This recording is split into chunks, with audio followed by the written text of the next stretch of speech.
আমার নাই তো ঘরে লাড়ু চিরা লাড়ু চিরা খাও রে লাড়ু চিরা খাও রে লাড়ু চিরা খাও রে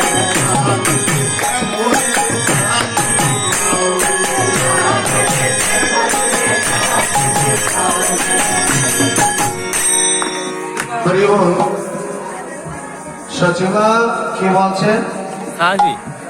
বলছেন লাড়ু চিরা খাওয়ার জন্য। আমার নুনি অবশ্যই খেতে হবে, কারণ গতকাল এই অষ্টমর রবি হরিনাম সংকীর্তন হয় এটা থেকে আমি আবার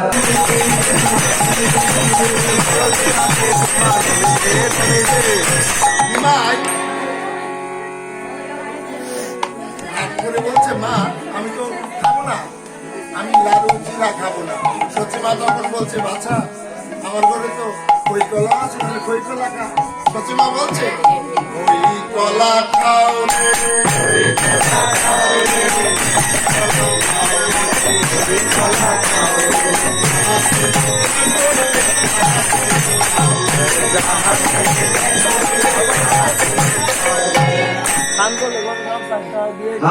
মা বলছেন লাড়ু চিরা, লাড়ু চিরা খেলে পেট ভরবে, নড়ি দরকার।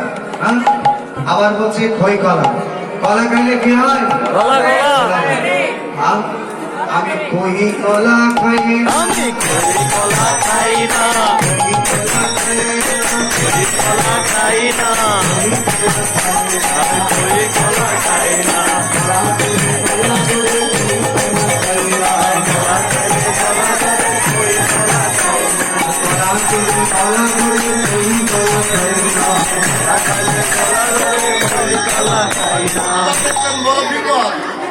নিমাই আমার খই কলাও খাবে না, লাড়ু চিরাও খাবে না, কেবল বলছে নন্দিনী।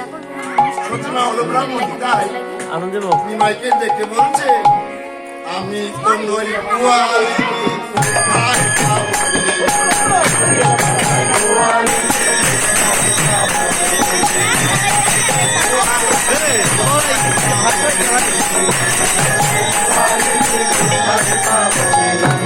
ভক্তগণ, সচিমা কিন্তু অনেক বাহানা করছে, মা কিন্তু অনেক বাহানা করছেন তার পুত্রকে নুনি না দেওয়ার জন্য। কিন্তু মা তুমি যতই আমার কাছে বাহানা করছো, কিন্তু উনি আমাকে দিতে হবে। আর লাড়ু চিরা খাও, খই কলা খাও, কলা খেলে কলা ধরে যাই, খাও ননি দিবে না।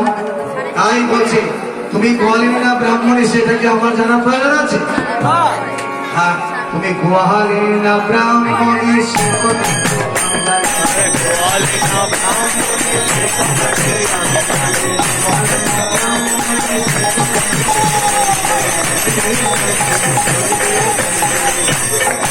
যাই নিমাই খেতে যাও মাসির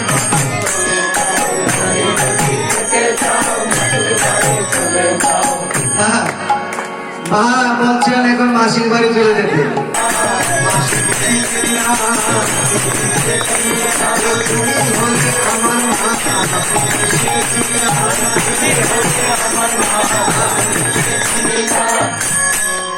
এত বড় পণ্ডিত সে নাকি মাসি আর পিসি হচ্ছে না। তোমরা ছিল মাসি পিসি সবাই ছিলেন, নিমাই ছিলেন। তখন সচিমা চিন্তা করলেন ননি যখন চাচ্ছে আমি তো গত রাতে সন্দেশ বানিয়েছি, সন্দেশ তো ননি দিয়ে বানিয়েছি। তখন সচিমা বলছে সন্দেশে খাও রে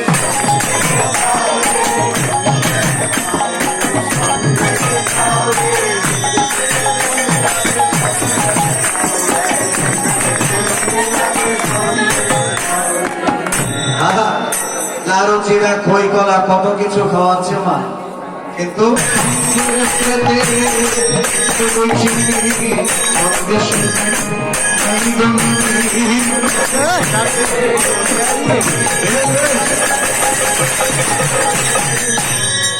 নিমাই যখন এত রকমের যন্ত্রণা করছে সচিমা তখন রাগ করে বলছে নিমাই আমি যদি ননি খেতে না দিই তাহলে তুই কি করবি?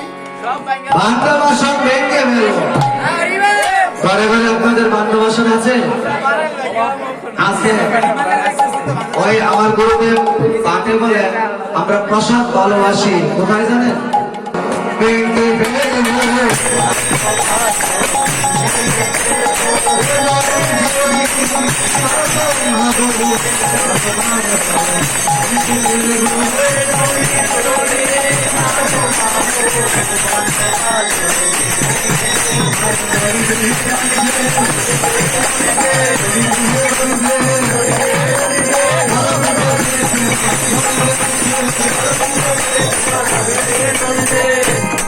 তাই কেঁদে কেঁদে বলছি